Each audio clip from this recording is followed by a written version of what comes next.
back with the contrary, the contrary view later. So let's just play this out.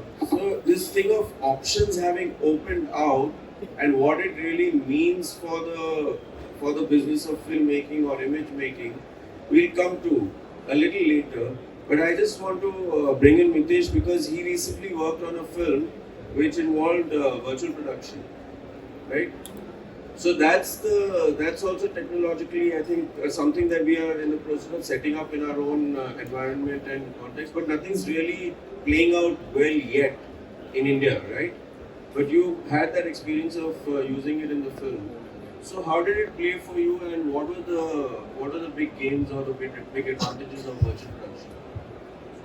So it wasn't a creative choice initially. It wasn't something that we started off thinking that we wanted to shoot with virtual production, but there was a location that we couldn't get access to, and it was a really integral part to be in the film, so we had to have it in the movie. The only other option was create everything in CGI.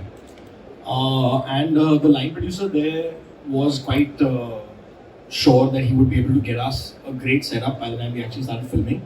So that kind of got us thinking, and then we started storyboarding everything. We visited the locations, we took screenshots of, we took stills of whatever we thought that was great at that time and that worked well for our film. We shot about 15 to 20 shots and storyboarded each and everything after that, gave those photographs to them, which then they built in CGI completely, because you can't take those plates because there's a lot of parallax and certain things that the camera and the screen itself need to have a conversation about, in general also. So I think it was important for them to build it in CGI and have that kind of control with light, with changing textures. I mean, it's not as easy as you see it ready over there right now. It's very complicated in terms of actually having the right people associated with you. Because I feel like the production, they also was trying to figure it out as they went as well. So we were their guinea pigs, number 2. They had one guinea pig before us. So we were their number 2 guinea pig, and this was a little bit on the larger scale. It was a massive screen. You guys will see it on April 7th when it comes out. And then I'll talk about it more post that. But because it's nice to see a reference and then, see what happened. Ours was also in black and white. So we could save a lot of stuff. The color problems that we had with creating textures and stuff, that we sort of gave that away. I mean, it didn't really bother us. So we didn't have to go into the detail. We had to do massive amounts of tests. So we did one test about 2 months before with some technical test footage that they had built. And we realized the problems. And then we tried to cater to those problems while we were shooting something else, thinking that by the time we tried to be over smart and preempt everything, instead by the time we come back, these will be rectified because we were taking care of them. As soon as we got back, we realized that those problems had not been saved, and they need to redo everything that you actually did for so long. So, but the logistics aside, creatively, I mean, now when I go back, there were certain mistakes that we did, but I came out of it learning a lot more about it. And now if I have to go in and do it again, I know for sure that I'll do a far better job because I realize the problems. Do you have to get into the specifics or should I not?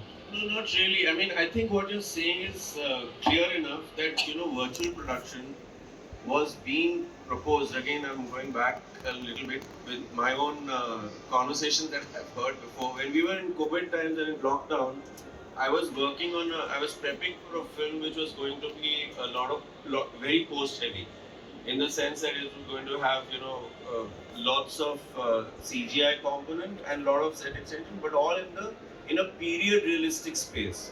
So the CGI producer, the consultant on that film, once wrote me a very long email saying that once we come out of COVID, the world is going to go into virtual production, because we will have to work with fewer people, and he was making very categorical statements about VP.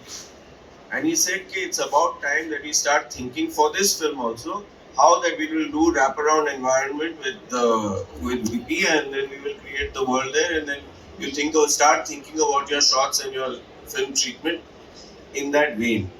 My observation, prematurely today, is that is not the way most films are going to go. They're not going to go into VP because it's a very labor intensive and a very labored process to get it right. Am I right? Yes, you're right, sir. But one thing that was a great advantage, we shot in Paris, Amsterdam, Berlin, Poland. We had a lot of cast, not a lot, but some cast stuff to do. We shot all the cast stuff of all the cities in one day. It looked absolutely fantastic, absolutely real. It was great for that. Like I would urge productions to do that because there's no risk of any crisis happening on live roads or anything like that. It was fantastic. We were in the car, just changed the actors' clothes and. No, you are absolutely right, Mitesh. Again, it will have its application, and it is great that that technology is available. But it will have application in a kind of film. When Sylvester goes out to do Dobara or Man Mardiya, he may not be using VP. That's not point. It will have. No, again, this was because we didn't have access to the location. It just made a lot of sense. Likewise, for 3D, yes, that is very valid, and it should continue to get refined as technology, and that it has a space. When I want to go and see a Brahmastra, maybe I want to see 3D, but when I see 83, I don't want to see a 3D. You know, so like that, they will have their spaces. Virtual production will have its space, but to start imagining when technology onslaught happens, it usually is projected as, oh, this is the thing, the next big thing that will take over our lives. That's what I am arguing against, and for a purpose, just so that there is a contrary view in the room. I know a lot of young people will be very excited with virtual production, with 3D, with digital cinematography, with smaller form factors, you know, take the camera, democratic filmmaking, all that is great. I'm just going to take a contrary view for the sake of taking a contrary view today in this room.